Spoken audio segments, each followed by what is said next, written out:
What you're saying is, instead of asking that the Ministry of Power be separated from the other, yes, that senator should have said, ban all these people from using generators. Yes, let us start from there. So that if we don't use generator in our home, if Ashola doesn't have generator in his home, we know the number that you don't know to call. Every one of us in this sector, the stakeholders, we know the dispatching, we know where the levers are operated. If I'm sweating in my house, for instance, I'm only allowed to use the inverter. As soon as there's no light to charge the battery, to go off, if I'm sweating, I will begin to cry on the next man who is supposed to do what they are supposed to do. Some people are shopping in this system, and we should stop that. The earlier we do that, the better.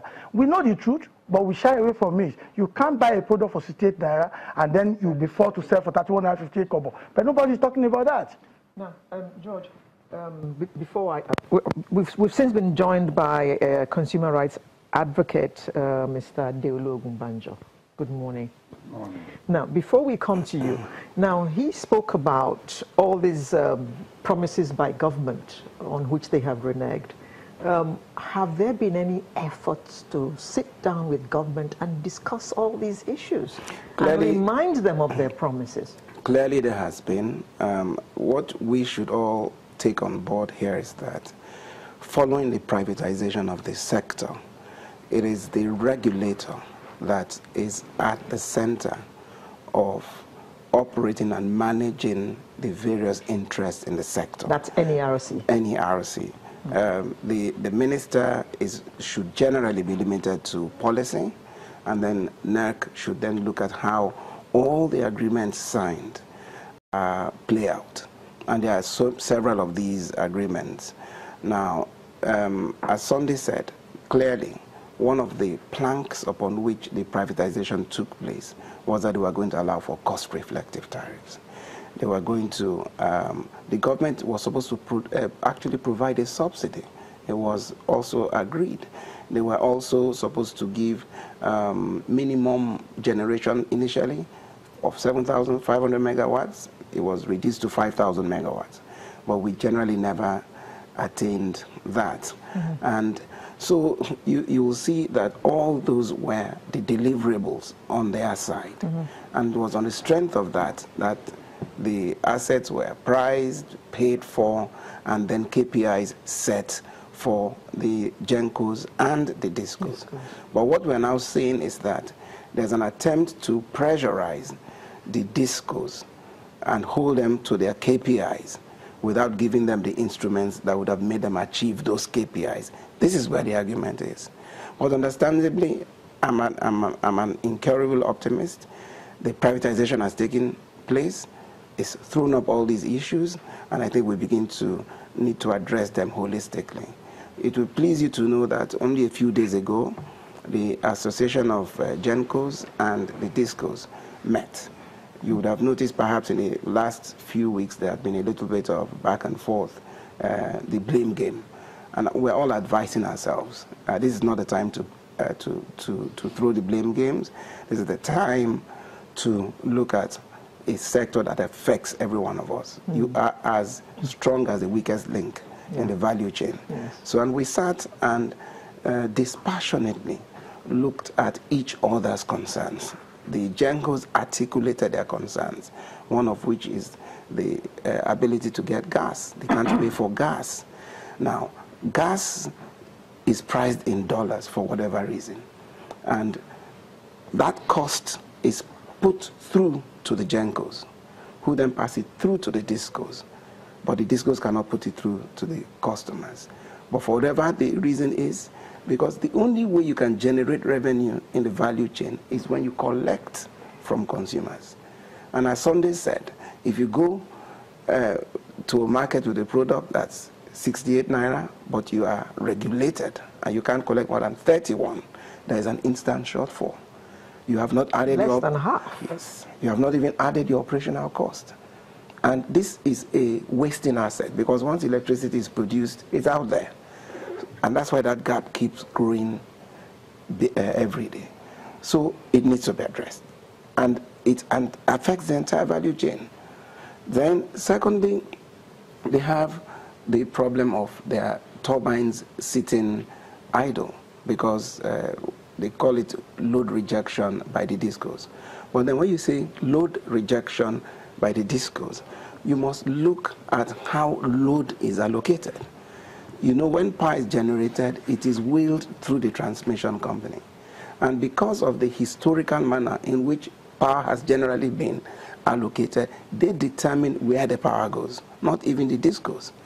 And what the discos are saying, please give me power where I can get revenue. Don't add to my losses.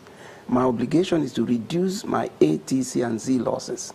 Don't add to those losses. The disco is not allowed to distribute the power to where they can get revenue. This is one of the negotiations we're now having. The answer is we're not. But we should be looking at that so you can, because you are looking at where you can get, it's like, look, electricity is no different from any other product. You will sell your market, as they say, where you make your most profit. Maybe the regulator is concerned that if they say, okay, distribute your power where you can get your revenue, most likely you go and distribute to the high-brow areas, and then the low-income earners may not get. I keep saying we should not make a mistake. It's not a function of high-brow or low-brow. There's power theft issues. And on both sides. From the analysis we're doing, some of the largest power theft is happening in the so-called high-brow areas. What we look at are our feeders. Our feeders give us an idea of how much power is going in and the revenue we are collecting from a particular area. And when you do a consistent analysis and you see that a consistent denigration of a particular feeder, it's not in your interest to send power to that feeder.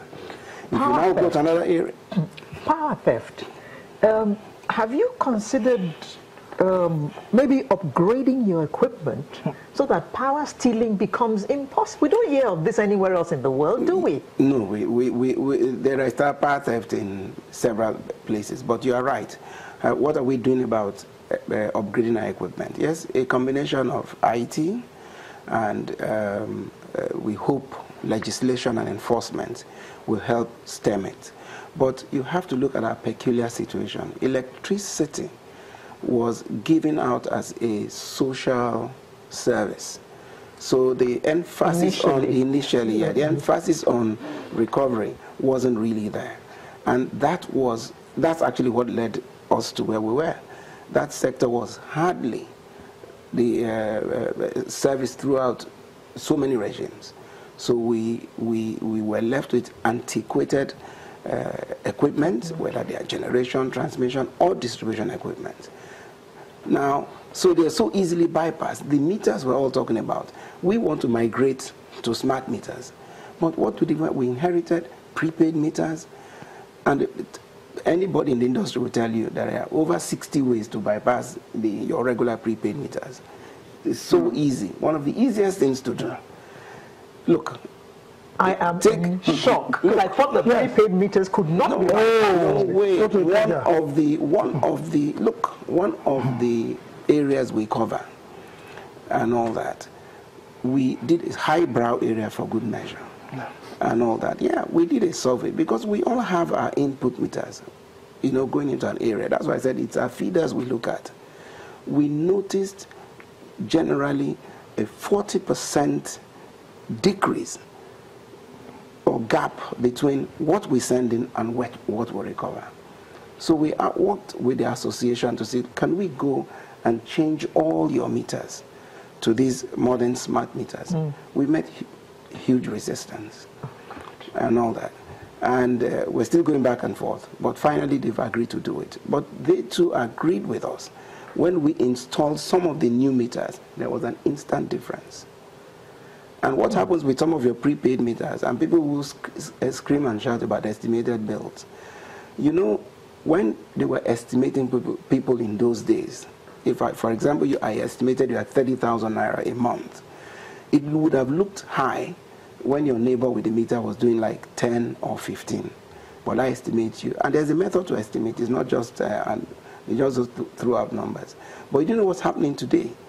With a combination of tariff increase and go, some people actually prefer to stay on the estimated billing platform. Because you know what happens in areas where you have clusters? People just simply have their heavy equipment used and tied to somebody who's estimated. Because no matter what his consumption is, he pays a constant fee of so much. And then their own with meters drop drastically. And they get electricians to do that. And I'm not exculpating the discos. I mean, some of the things we see cannot just happen without some degree of collusion in our systems. Only a few days ago, just a week ago, we saw an entire estate of nearly 60 consumers. If you go in front of the estate, you see 2 poles without the electricity wires. So it gives you the impression they are about to be wired.